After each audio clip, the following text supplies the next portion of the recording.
see you guys from South Africa, and I have a girl's name. You're just gonna have to be okay with that. I am. It took me a couple of years to get over it, but it's good to be here with you. Great privilege to be here. I just want to thank the founders, Randy and Wendy, and Scott and Isabel.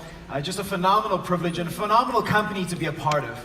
I love what Scott said this morning about starting with gratitude. I think too often we forget about what we truly have in our hands. I'd like to thank our upline and support in this, our mentors, Lyndon and Rebecca Biernoff, fantastic. We appreciate being on team with you guys. We're looking forward to going Diamond with you because I'm not doing one of those kind of sitting at home watching the Diamond Experience trips happen again. That's not going to happen. But there is somebody who's missing here, the 50% shareholder in my business. Her name is Samantha. She's beautiful and she's married to me. And you would like me a whole lot more if you met Sam. So when you meet her, just know that that's my wife, but actually I'm Sam's husband. She's the mother of not only one beautiful judo champion son, but a ballerina daughter too. We've been married 13 years, and she's very upset that she's not here with us, but you will see her in Bangkok. But it's good to be here, and to the South Africans and our team, we love you guys and appreciate you. It's a pleasure doing this with you. But it's good to be here with you guys, and I'm excited to share on this topic with you. I'm going to be chatting to you today about overcoming rejection and adversity. And I think this is one of those things that you've got to get a handle on really quickly as you start to engage in this industry. Because what you'll realize very quickly is that this can either shipwreck you or it can propel you. It's one of those things that I've seen take people out of the game, and it's one of those things that I've seen fuel people to do something absolutely extraordinary. But how you find yourself positioned when you understand rejection and how you understand adversity will determine whether you're going to go diamond or not. But what happens is we often allow our kind of upbringing and the things around us to determine how we anticipate and kind of work through these things. And so what I would like to do with you today is I'd like to help you understand something that I was taught by one of the greatest mentors that I ever had. I'll share a little bit about who she is and the impact that she's had on my life. But I want to take you through the understanding today. And if I can leave you with one thing, it'll be this. Dealing with any kind of rejection and any kind of adversity is 100% mental. It's your brain, it is your interpretation, it's the way that you determine how you're going to respond to those things that either gives it power or takes power away from it. And if you can stay with me in that today, you're gonna have a powerful tool that you can apply, because as we go through life and building this business, you'll realize this is something that you're gonna have all the time. There's always gonna be rejection and there's always gonna be adversity. It's never gonna change, but you change how you engage with it. So I want to tell you a story. The early 1980s in South Africa, in a little town called Benoni, there was a woman with 3 children. She had a son in high school, a daughter in primary school, and a son that was in nursery school. And she lost her husband, and her whole life fell apart literally in a matter of days. And it got so bad that she was kicked out of her house and she lost everything, and she found herself in a very tough position. And on one particular day, she just had absolutely nothing left to feed her family. So she went and she collected a whole bunch of bottles. Glass bottles. And in the 1980s in South Africa, if you purchased a glass bottle from a store, if you took it back, you got some money back, which is the deposit for the bottle.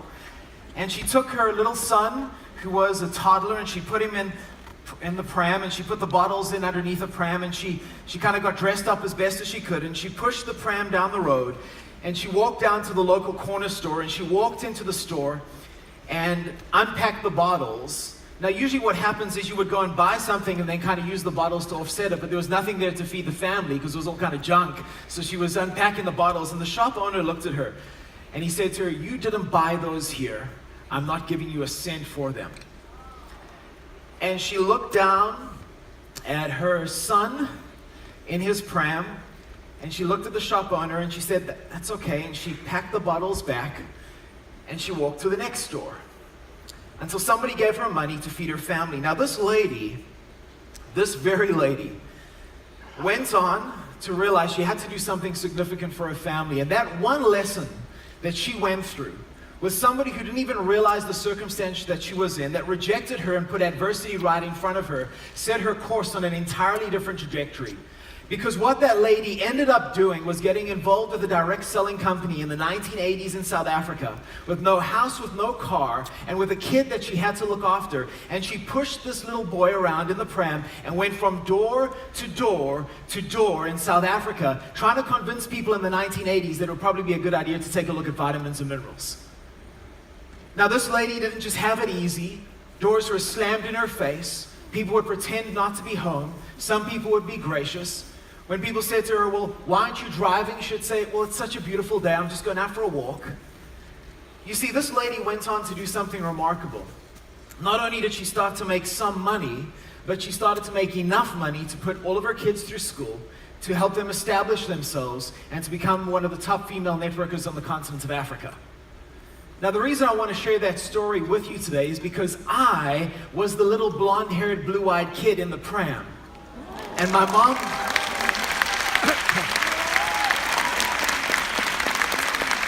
My mom went from door to door, to door, to door, to door, to door, because she had to feed her family. You see, friends, the simple reality is when you can start to identify where you are and what you're looking to get out of this, it doesn't matter what you have to go through. There's a great American speaker once who said, we all go through stuff. But the differentiator between people who succeed and people who don't is some people get on water skis and get above the stuff, and some people sit in the stuff. You see, what you've got to realize is your tenacity, your stickability, your ability just to absolutely chew it up and kill it in this business is based on you deciding that things are not going to shipwreck you. Because friends, we all face it. But it's that skill set of developing that amazing ability to just go through things, go through obstacles, go through challenges to find solutions that give us an opportunity to be extraordinary. So let's chat about rejection. And this is a big one. You know, I remember chatting with somebody one day and they said to me, oh, Kirsten, I don't know if I could do this. I mean, getting involved doesn't, what people say no to you. And I mean, isn't that such a tough thing? And I said to them, no, I said, I've actually never felt rejected in this industry. And they looked at me a little bit blankly because obviously they'd read some books and read some posts on Facebook, you know, with all of those kind of weekend warriors that believe they can equip people with what they should and shouldn't do in this business. But I love this quote. Anthony Robbins says, remember, success is buried on the other side of rejection. There are no real successes without rejection. The more rejection you get, the better you are, the more you've learned, and the closer you are to your outcome. One of the things that I realized is that this was a normal part of life. And you were going to have to deal with this because not everybody is going to agree with how you want to live, how you want to do things, how you want to engage in your life, and not everyone is going to agree with you pursuing your dreams and achieving something significant. But if you can start to understand that it's a necessary part of the process, what it does is it gives you the opportunity to see successes in the rejections or the perceived rejections. Now, there's a couple of ways that we can work through this because when we understand how to overcome rejection, there are a couple of simple things that you can do. And the thing that I love about being on a stage like this with phenomenal leaders like the ones who have spoken already and the ones who are going to come and speak is you're going to hear these common threads today. Tony mentioned something in the previous talk that's one of our slides. You know, I've heard people talking through things the whole day, and so you'll find these golden threads. My advice, listen to the golden threads. You know, you can sit there and you can have a great weekend away where you think about going diamond. Or you can sit there today and you can have the event that shifts and changes something for you, gives you that nugget that propels you to the next pin level. But it's about moving through it. So how do we overcome rejection? What is the first thing that we need to do? Number one is you have to remember your why. Friends, if you're sitting here and you've been in this for any amount of time and you don't have a dream board, put up a dream board. If you don't have a vision for where you're going, get clear on where you're going. Have an understanding of what it is that you're looking to achieve, because if you're aiming at nothing, you're going to hit it every single time. You've got to have something that you're looking at. You've got to have something that you're aiming for, and you have to have something that you've connected to emotionally, because if you don't have that, you're just going to be running through the motions, and the first time you hit something that's a little bit too hard for you, you're going to quit. Friends, can I tell you, there is nothing more emotional than having a mother who cannot feed her children. But you know, that single understanding of moving through things for my mom propelled her into dramatic significance in this industry. I mean, I'm proud to tell you that my mom was a retired cash multi-millionaire out of this industry. got re-involved with Jeunesse, and went Sapphire Elite at the end of last year. Why? Because it just happens. Once you've built these skill sets and you're connected to your dream and you've got something that's propelling you, it doesn't seem that bad. It's like a marathon. If anybody's ever run any distance, I don't understand running. I run from two things that can eat me or things that can hurt me. And then I will run very quickly. But I've seen marathon runners, they will look like they're dying until they can see that finish line. But the only thing that keeps them going to the finish line is the picture of the finish line in their heads. You have to have that in front of you. You have to have your dream. The next thing is you've got to get better. You have to develop yourself. You just heard the previous speaker talk about personal development, about what you can do. I cannot emphasize enough the fact that you cannot be the same person that got into this a month from now, or 5 months from now, or 5 years from now. You should be changing.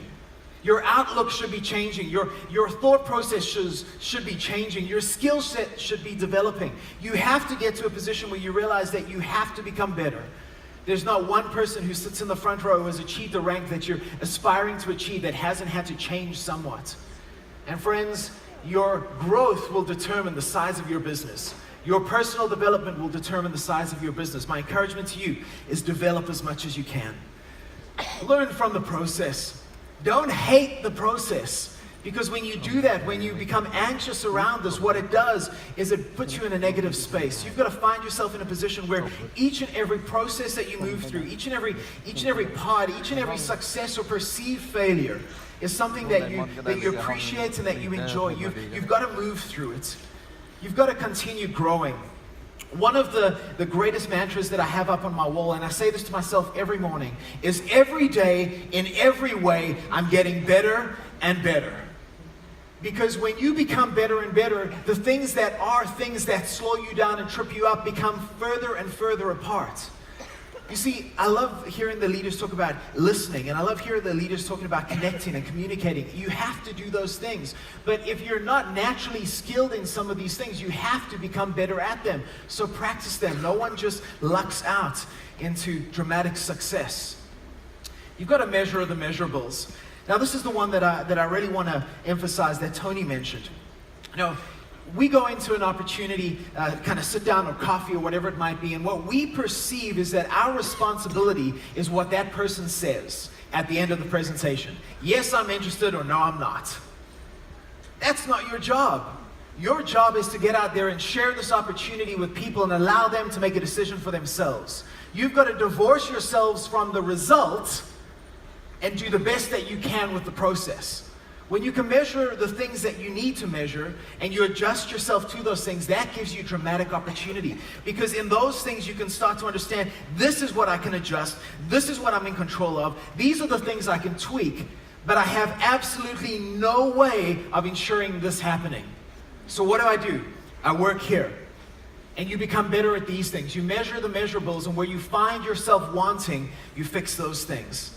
And the next thing is this: appreciate the wins and celebrate the wins. If I can give you a tip, when somebody in your team enrolls their first person or does their first kind of one-on-one STP, shows the plan or shares the pro, whatever it might be for the first time, celebrate those wins. Because you never know that just that pat on the back, even if the person said no, may be the thing that propels them into seeing this through.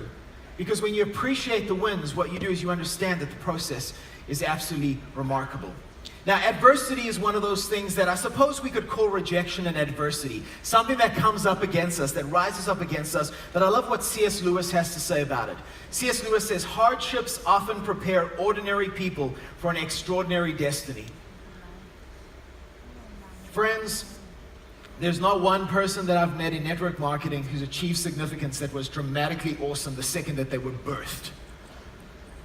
They all became extraordinary, but they were all ordinary. The secret to understanding this is we're all destined to be extraordinary anyway. You just got to walk into it.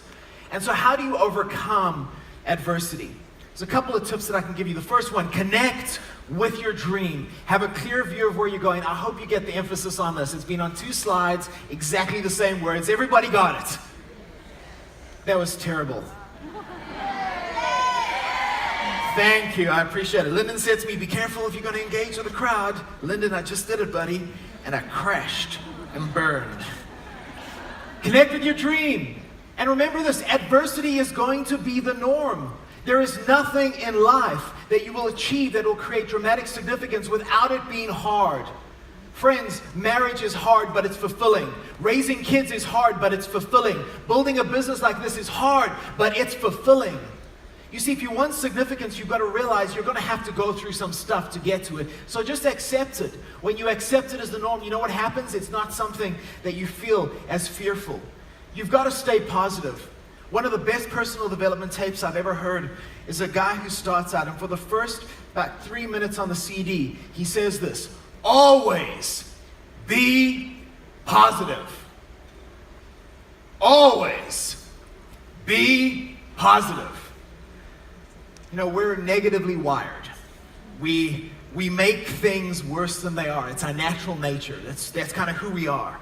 If you can change that, if you can become positive, if you can really tweak those things to always being positive, what will happen is you'll shift the energy around you. You'll shift the people around you. People can't be negative around somebody who's positive. Try this. When you get back to the hotel, climb into the lift, and everyone's frowning in the lift. Have you noticed no one smiles in elevators? So when you go in the door and it opens, step in and don't turn around like everybody else does and face the door. Face everyone else and do this. Try it.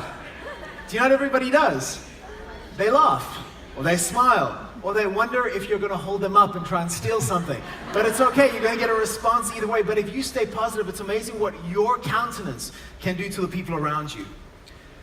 When you're dealing with adversity, keep your composure. One of the things that I really look for in leadership that I'm going to follow is people who can maintain their composure with all the stuff that's happening around them. Friends, I don't want to follow somebody who's like a little rowing boat in the middle of the ocean, bounced up and down by every wave and everything, and they're losing their temper and getting upset and screaming and shouting. If you truly want to lead and move into a dramatic significance, you've got to maintain your composure. The next thing is that you've got to get help from your upline. If you're battling with adversity, there's absolutely nothing wrong with picking up the phone and saying, I need your help, or popping a text, or popping a FaceTime call, whatever it is. Connect with your upline. Realize that your upline truly is your lifeline in this. You've got an opportunity to really connect and see something significant, and you've got all of these assets that are above you that can help and support you if you connect to them. The last thing is this: try again. If you fail, or you have a perceived failure, try again. If you've shown 10 plans, no one's got started, try again. If you shared reserve with 33 people and no one's purchased, that's probably impossible. Try again. See, it doesn't matter what it is. The simple answer in this business, if you want to change whatever circumstance you're in, go and show another plan. Go and share the product again. Go and do something significant. Friends, it's been great being here with you. I hope you found value in that. Have a fantastic day further. We'll see you soon. Thank you.